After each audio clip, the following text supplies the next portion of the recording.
Hello friends, welcome back to டிபிசி. இன்றைக்கி நம்ம இந்த வீடியோவில் நார்ஸோ 30 இந்த ஃபோனை பற்றி தான் பேச போகிறோம். ஃபோன் உண்மையாக ஒர்த்தானு கேட்டால் எனக்கு கொஞ்சம் டவுட்டாக தான் இருந்தது. 30 ப்ரோவோட எந்த வகையில் இது பெட்டர் அப்படிங்கிறது எனக்கு புரியல.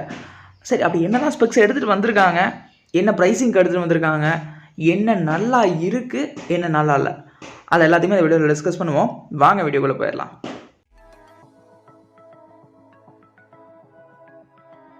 ஃபோனோட டிசைன் ஸ்டார்ட் பண்ணோன்னு ரொம்பவே இம்ப்ரெசிவாலாம் எதுவும் இல்லை. ஏற்கனவே இந்த 30 ப்ரோவில் பார்த்து அதே மாதிரி தான். அதில் கொஞ்சம் என்னென்னா, அந்த கேமரா கீழே ஒரு டேரெக்டாக ஒரு கோடை எடுத்து அதில் ஒரு வி ஷேப் டிசைனை கொடுத்துருக்காங்க, அவ்வளோதான். பிளிங்க் ஆகுறது கொஞ்சம்.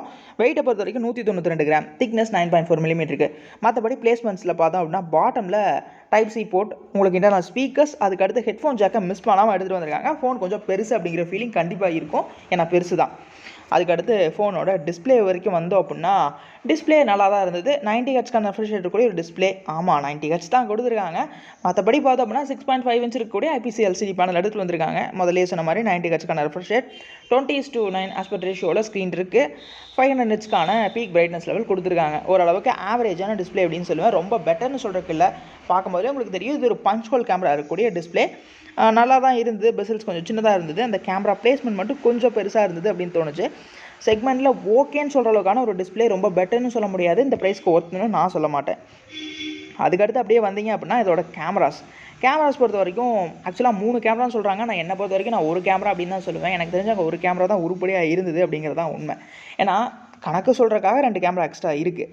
ப்ரைமரி 48 மெகாபிக்சலுக்கான சென்சார் ஓரளவுக்கு பெட்டராக இருக்கும், பெர்ஃபார்மன்ஸ் பண்ணும் அப்படிங்கிறத எதிர்பார்க்கலாம். கண்டிப்பாக நல்லா தான் இருக்கும். அதுக்கடுத்து இருக்கக்கூடிய அந்த மற்ற 2 சென்சார்ஸ் பார்த்திங்கன்னா, 2 மேக்ரோக்கான 2 MP மேக்ரோ டெப்த் அப்படிங்கிற சொல்லி ஒரு 2 சென்சார்.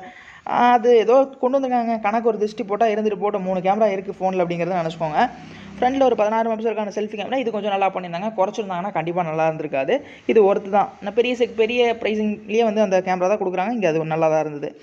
ப்ராசஸிங் பொறுத்த வரைக்கும் செம்ம மொக்கையாக ஒரு விஷயத்தை பண்ணியிருந்தாங்க. G95 ப்ராசர் யூஸ் பண்ணியிருந்தாங்க. ப்ராசர் வந்து உண்மையாக சொல்ல போனால் சாம்சங் ஃபோன்ஸ்லாம் பார்க்கும்போது என்ன பண்ணுவாங்கன்னா, கொஞ்சம் ஆப்டிமைஸ் பண்ணி ப்ராசர் வந்து ரொம்ப ஹீட்டிங் இஷ்யூலாம் இல்லாத மாதிரி எடுத்துகிட்டு வருவாங்க.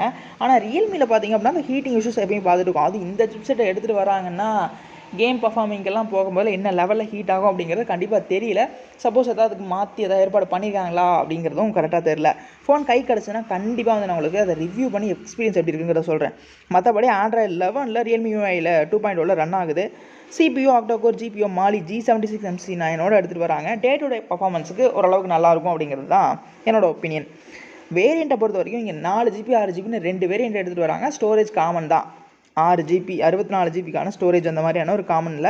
ப்ரைஸிங் அப்படின்னு பார்த்தீங்கன்னா, ஒரு 14 to 16 அந்த மாதிரி செக்மெண்ட்டில் 14 ஸ்டார்ட் ஆகி பேஸ் வேரியண்ட், 14 அந்த மாதிரி ப்ரைஸிங்கில் முடியும் அப்படிங்கிறத எதிர்பார்க்கலாம்.